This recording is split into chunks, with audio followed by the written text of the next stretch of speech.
Alright, howdy y'all. This here's Redwolf. We're coming out here today. I'm going to show y'all a review on the Ontario D-handle machete. It's a lot like the regular, it's an 18-inch model. It's a lot like the regular one except for, it's obviously got a little knuckle guard here. Now, if you're a little bit closer to the camera, y'all can see I've done some work on it. Ground this off with a rasp. The D-handle machete comes with a blockier grip, a lot more square-like than the normal 18-inch Ontarios, and I mostly just ground it into the profile. I ended up getting this one. I don't really like the D-handle much, but I got this one locally. Wasn't too expensive, around 15-20 bucks here.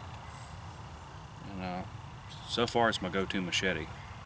First off, some specs on this thing. I've had this thing for 3-4 years now. I mean, you can tell I've roughed it up. It's spent the past probably 6 months sitting out here in one tree or another tree or hanging on a hook somewhere.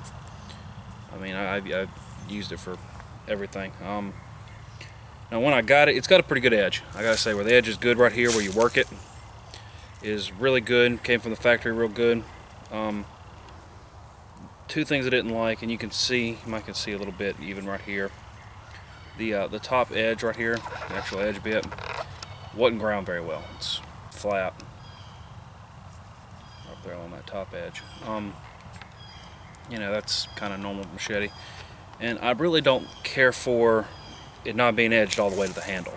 That's something that Ontario does with all their knives. I don't know if it's so you can choke up a little bit for finer tasks, for when you're doing stuff. I'm really not sure, but I know they don't do it, and I just hadn't taken the time to file it off with, get the grind down and all that, because it's just more effort than I wanted to put into it at the time being. Other than that, I mean, it's good. It's not a very flexible blade, and I like that. I've got a lot of hardwood. Y'all seen what I've been using it, using like the Condor for. It's got a pretty thick spine, and so far I like it. This has really been one of my real go-to tools. I really want to get one of the 22-inch ones and try it out. I'm a big fella. A little extra room kind of helps. We're going to go over here.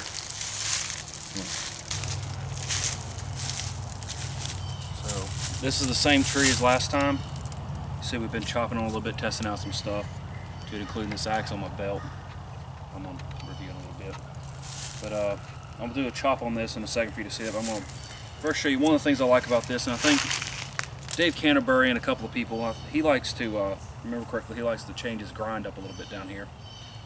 But even as it is, just, you can see this kind of chipped up a little bit here. Let me smooth it out some. Right there. Exact same technique as last time.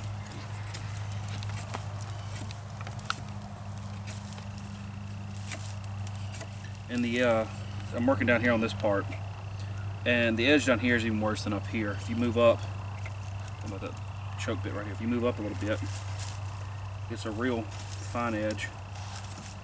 Normally does pretty good. I'm gonna have to choke myself up some.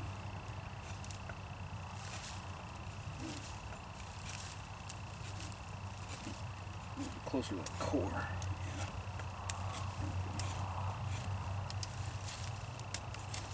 Let's see how that's working right there. I'll come back here and peel a little bit of bark.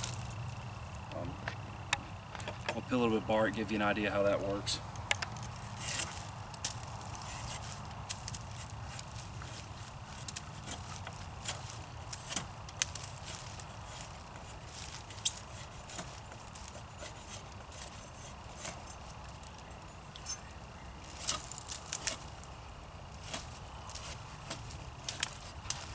One thing I do have to say is in this application, when using it as a draw knife, this handle is really well shaped. There's no real fatigue here. It's not strenuous. It just sits and just goes forward. I like it a lot. Try not to hit this tree too bad right here, this little sapling. I'm going to try and cut. Good. I might have to come back here a little ways. I'm going to try and cut up in here in between it. Clear the area off a little bit.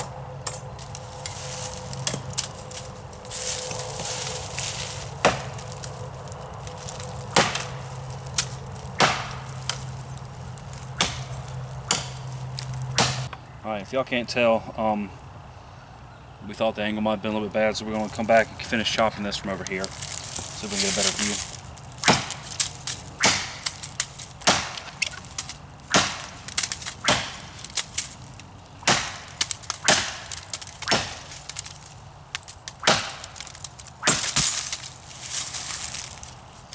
I'll get a pretty good idea how clean that is. I mean, because see, I mean, this thing's really wide and all that. It cuts pretty clean right there and all that. And you know, from here, you know, if I want to make something out of that, I could. I don't really see any need to. I might try and baton this in a minute. Alright, now if y'all saw my last video, you might notice I nearly dropped one of these on my head. And the truth is, they're really not big enough to really do much. I can usually get out of the way and all that. This one's maybe even a little bit bigger than last time here. So I'm doing this right here with my fist. Give you all a good size comparison. You know, I mean, you get a pretty good idea. The machete's pretty wide. You know, just give you all a real size comparison for what I'm cutting down. And like I said in the last video, we're planning a camp out pretty soon. I'm just going to get up all this stuff I've been testing on, and we're going to build some shelters out of it. So, all that. We're going to give this a go here.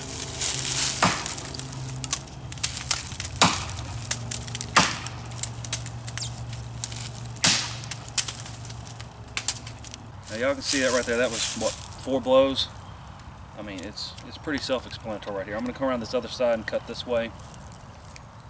Just for the sake of doing it like that, getting a good habit.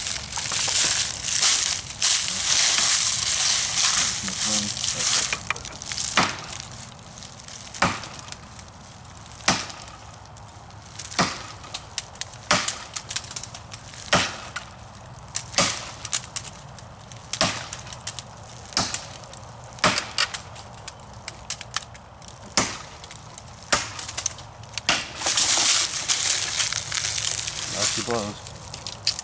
Let's come back on my head though. One of the reasons why I did move over to this side is there's this tree right here. This little sapling right here. And I wanted to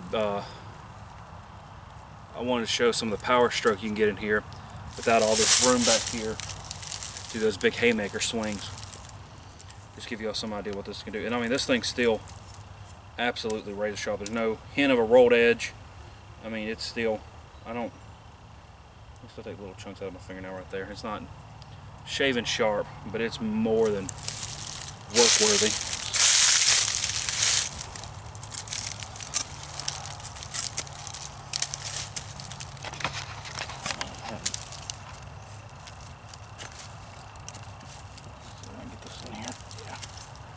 Pulling up is pretty hard to do, but I wanted to give y'all a good test of this. I haven't sharpened this thing in probably 2 months. I've been out here. I haven't been coming out here every day with it or anything, but I've used it several days like this, doing stuff similar to this. I haven't had to sharpen it at all. It's just rocks and rolls. I get done with this video, I'm going to put a good edge on it, and I'm probably going to try my hand at making a PVC sheath. Looking pretty cool. I like my More companion has a little belt clip on it. I'm thinking about making an enlarged version with this. See what I can do with the tech I've got around. Might do a video on it or something. I went and got a section of that pecan from the other day, and we're going to try and make some feather sticks. Now this has been performing pretty good so far. We'll see if we can get one on camera this go around. I'll start out here near the bottom, where it's, you know, more manageable, but the edge isn't as good.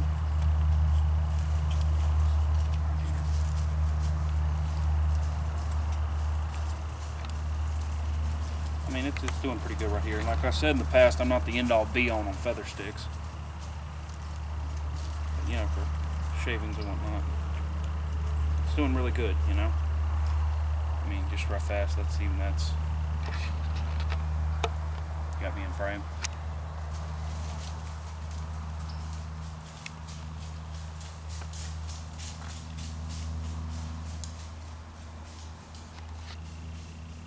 You can see just for that fast and all that, it's coming along pretty good right there. I mean, I'm no expert on it.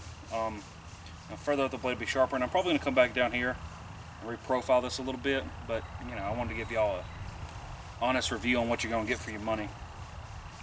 Now like this, a sharper edge, man, you can see that making them right there. And of course I'm gonna slip up, but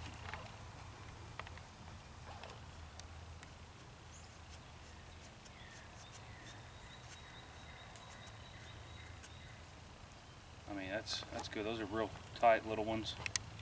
There's easy curls, and I probably could, you know, get better and get a little bit longer one in, but frankly my skill level just ain't up to it. Now my understanding is that the Ontario Knife and Tool Company has been around for a while. I believe they're made knives for the troops in World War II. They got a pretty good reputation. They're not the highest end of things you're going to get, but they ain't the lowest end either. I think they run around the same amount as a regular K-bar these days, buck, something like that. Good stuff. I can see why they're still around. We back over here by my stump, and we're going to try and get us kind of a better go at batoning. I'm going to make not much of one, but it's a little quick one. I'm going to hammer on that piece of dry wood again, that seasoned wood. You know.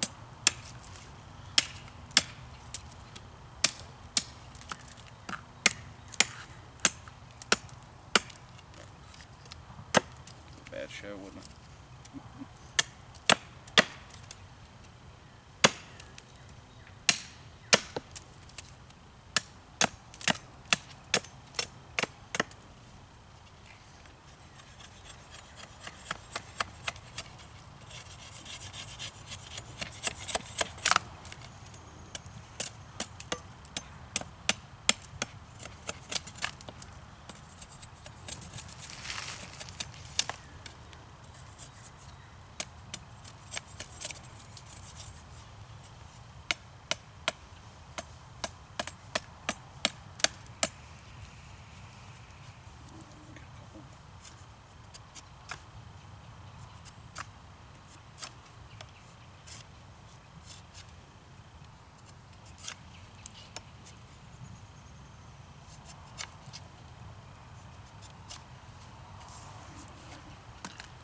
Bit of this knot right here off.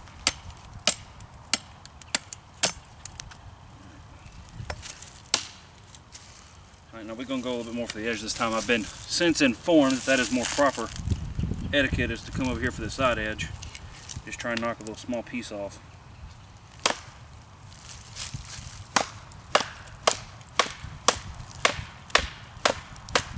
Now that certainly seems to be working a lot better.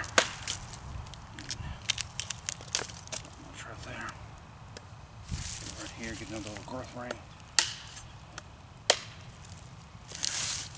More substantial chunk.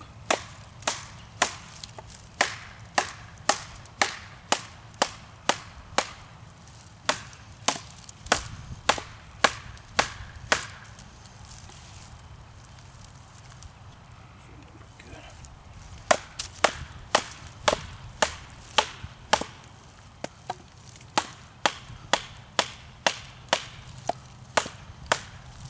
I think I went ahead and bit off a little bit more than I could chew again this time. But you can see that the machete can do it. This thing back up out of here.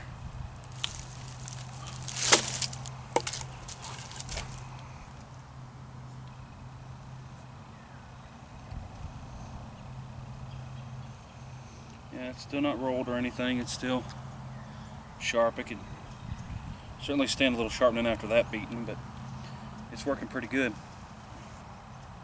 I think y'all saw our testing right here from last time. I reckon y'all saw last time we took this out here. We put a handful of chunks right here, just a couple, you know, half dozen, 10, 12 blows, somewhere up in there. Versus a bunch from that Condor Barong. Anybody wants to see it, holler at me and I'll do a follow-up video. We back out here. This is the same stick as last time that we were chopping on that con. you know, my barong, for those of you who watched it the first go around, just failed utterly at this. Matter of fact, I nearly cut my leg. I'm going to start out here on this end. I'm just going to kind of work my way back and see where we're doing on chopping power. Now, I still haven't sharpened this or anything since we did the other test. See how it goes.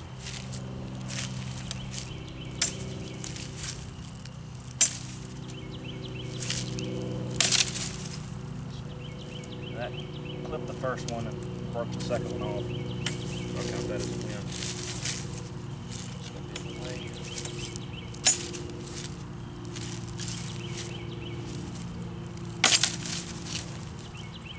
Not wide enough. That cut, I mean, that's real whippy, so I'm readjusting so that I can hit it with, kind of get a little bit more resistance.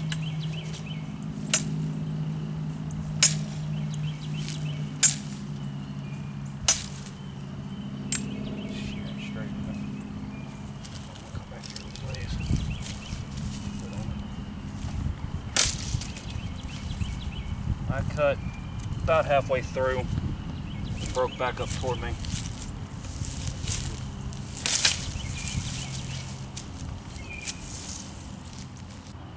Now this is that second cut. You can see just how deep that's biting. It's, you know, it's really thin, it's loose, it's bouncing on the ground. That might have cut all the way through if it was a whole one. Pretty good. I mean, I'm pleased with it. It was something to hammer down on, like that stump over there, you know, stump anvil. But something to hammer down on like a stump anvil, and this would clear all this just fine. Should do it in one chop. You know,